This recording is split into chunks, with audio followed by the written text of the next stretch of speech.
बिस्मिल्लाहिर्रहमानिर्रहीम। स्टार्ट करते हैं फॉलिक एसिड जो कि विटामिन B9 है।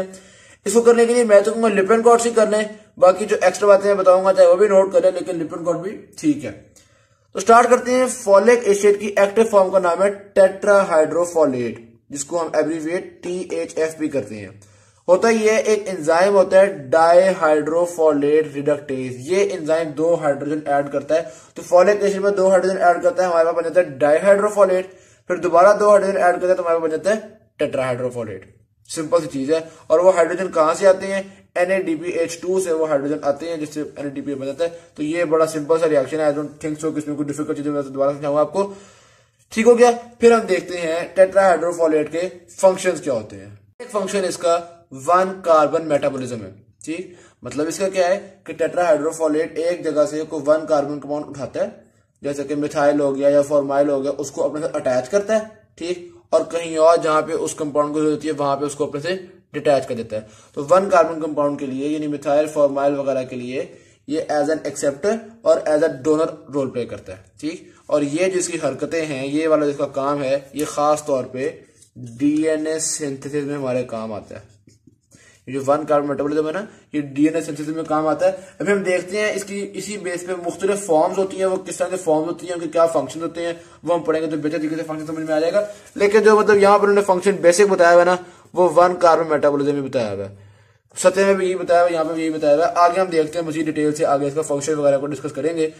सबसे पहले देखते हैं टेट्राहाइड्रोफोलेट की हमारे पास फॉर्म्स किस तरह से बनती है। टेट्राहाइड्रोफोलेट अपने N5 पे या फिर N10 पे या इन दोनों पे कोई ना कोई ग्रुप अटैच कर लेता है, जिसकी बेस पे मुख्तलिफ फॉर्म्स बनती है टेट्राहाइड्रोफोलेट की। ठीक है, 3 इंपॉर्टेंट फॉर्म्स जिनका जिक्र लिपिन कॉर्ड में किया है, जो हमने डिस्कस करनी है वो यहाँ पे लिखी हुई है। N5 methyl tetrahydrofolate, N10 formyl tetrahydrofolate और N510 मिथाइलिन टेट्राहाइड्रोफोलेट। ठीक, इनमें से सबसे इंपॉर्टेंट और सबसे अबंडेंट इन आवर ब्लड वो ये वाली होती है N5 methyl tetrahydrofolate. This is most abundant in our blood. यहां तक बात समझ में आ गई। ठीक है, अच्छा फिर थोड़ा सा हमने देखना है इंटरकन्वर्जन्स को। टेट्राहाइड्रोफोलेट से ये तीनों बनते हैं, ये भी बनता है, ये भी बनता है और ये भी बनता है। ठीक, और ये तीनों वापस टेट्राहाइड्रोफोलेट भी बन सकते हैं, यानी कि ये डबल एरो होता है, ये भी डबल एरो होगा, ये भी डबल एरो होगा। ठीक, टेट्राहाइड्रोफोलेट से तीनों बन सकते हैं, इन तीनों से टेट्राहाइड्रोफोलेट भी बन सकता है। अब इनकी कुछ इंटरकन्वर्जन देखते हैं। N मिथाइल टेट्राहाइड्रोफोलेट डायरेक्टली ना ये बन सकता है ना ये बन सकता है। समझ में आ रही है बात? यानी N मिथाइल टेट्राहाइड्रोफोलेट वापस टेट्राहाइड्रोफोलेट बनेगा, फिर इन दोनों में से कुछ भी बन सकता है। ठीक, जबकि ये दोनों आपस में इंटरकन्वर्टेबल हैं। ये वाला ये भी डायरेक्टली, N10 वाला डायरेक्टली ये भी बन सकता है और ये वाला डायरेक्टली ये भी बन सकता है। लेकिन N5 मिथाइल टेट्राहाइड्रोफोलेट जो है वो पहले टेट्राहाइड्रोफोलेट में जाएगा, फिर किसी और फॉर्म में जाएगा। ठीक होगी बात? तो ये वाली कन्वर्जन वाली बात अगर समझ में आ गई। फिर इसी तरह से देखिएगा, कुछ ऐसे सबके फंक्शन आ जाते हैं। N5 मिथाइल टेट्राहाइड्रोफोलेट का तो फंक्शन मशहूर जमाना फंक्शन होता है, आपको पता है, होमोसिस्टीन को ये कन्वर्ट करता है इनटू मेथियोनिन। जब होमोसिस्टीन से मेथियोनिन बनती है तो N5 टेट्रा मिथाइल हाइड्रोफोलेट से टेट्राहाइड्रोफोलेट बन जाता है। अगर ये वाला रिएक्शन नहीं हो पा रहा due to vitamin B12 deficiency, तो जाहिर सी बात है N5 मिथाइल टेट्राहाइड्रोफोलेट इसमें नहीं कन्वर्ट हो पाएगा। जब ये नहीं बन सकेगा तो इससे ये वाली फॉर्म्स नहीं बन सकेंगी। एज अ रिजल्ट ज्यादातर फॉलेट इसी फॉर्म में एक्यूमुलेट होना शुरू हो जाएगा। उस कंडीशन को हम फॉलेट ट्रैप भी कहते हैं, जिसको बहुत इसी कंडीशन को बहुत डिटेल में डिस्कस किया विटामिन B12 वीडियो में। ठीक है, लेकिन क्योंकि फॉलेट ट्रैप बहुत इंपॉर्टेंट चीज है, इसलिए यहाँ भी मैंने एक हल्का सा बता दिया। तो N5 मिथाइल टेट्राहाइड्रोफोलेट का फंक्शन क्या हो गया? होमोसिटी को कन्वर्ट करवाना इनटू मेथियोनिन।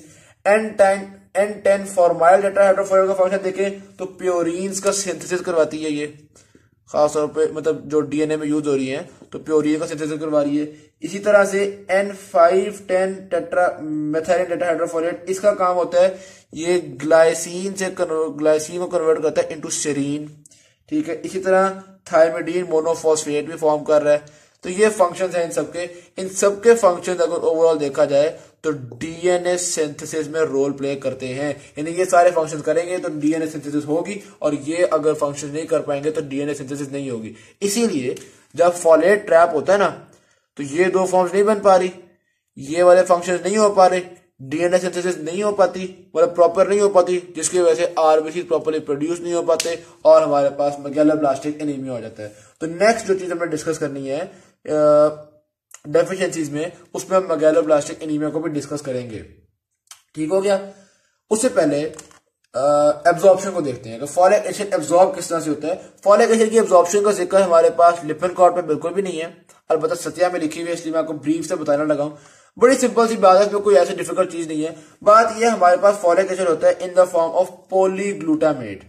ठीक है, मैं यहाँ पे लिख भी देता हूं।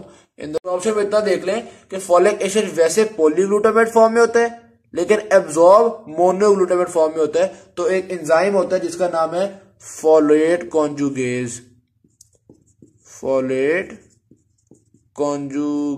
कॉन्जुगेज ये एंजाइम जो है ये इसको कन्वर्ट कर देता है, पॉलीग्लूटामेट को कन्वर्ट कर देता है मोनोग्लूटामेट में, जिसकी वजह से फॉलिक एसिड आराम से एब्जॉर्ब हो पाता है। आगे जाके ये दोबारा आपको पता है बॉडी के अंदर टेट्राहाइड्रोफोलेट बन जाएगा और वो भी एक पॉलीग्लूटामेट फॉर्म हो जाएगी। बहरहाल एब्जॉर्प्शन के लिए ये एक एंजाइम है फोलेट कॉन्जुगेज। ठीक, तो ये एक एक्स्ट्रा चीज थी। फिर हम देखते हैं फॉलिक एसिड की डेफिशिएंसी से क्या होता है। ये देखनी है ये डेफिशिएंसी किन लोगों में कॉमन होती है। तो खास तौर पे दो तरह के लोगों में फॉलिक एसिड की डेफिशिएंसी काफी कॉमन होती है। नंबर एक आते हैं आपके पास अल्कोहलिक्स, ठीक है, और नंबर दो आते हैं प्रेग्नेंट वुमेन। इन दो के अंदर खास तौर पे फॉलिक एसिड की डेफिशिएंसी देखने को मिल रही होती है। ठीक है जी, यानी फॉलिक एसिड का सिनेरियो आएगा तो इन दो में से किसी एक कंडीशन का जरूर जिक्र किया हुआ होगा आपके पास। आगे देखो तो अब हम डेफिशिएंसी की तरफ आते हैं। डेफिशिएंसी में खासतौर पे दो तरह की चीजों का जिक्र किया जाता है। यहाँ पे एक जिक्र किया जाता है आपके पास एनीमिया का, जिसको मैं आपको बता चुका हूँ क्या होता है, फॉलेट ट्रैप होता है। एक दफा दोबारा बताया था हूँ, जब विटामिन B12 की डेफिशिएंसी होती है या टेट्राहाइड्रोफोलेट की डेफिशिएंसी होती है तो होता ही है कि टेट्राहाइड्रोफोलेट एक ही फॉर्म में फंस जाता है, यानी N5 मेथाइल टेट्राहाइड्रोफोलेट की फॉर्म में। बाकी फॉर्म्स बन नहीं पाती, बाकी फॉर्म्स ही बन पाती, डीएनए सिंथेसिस नहीं हो पाता।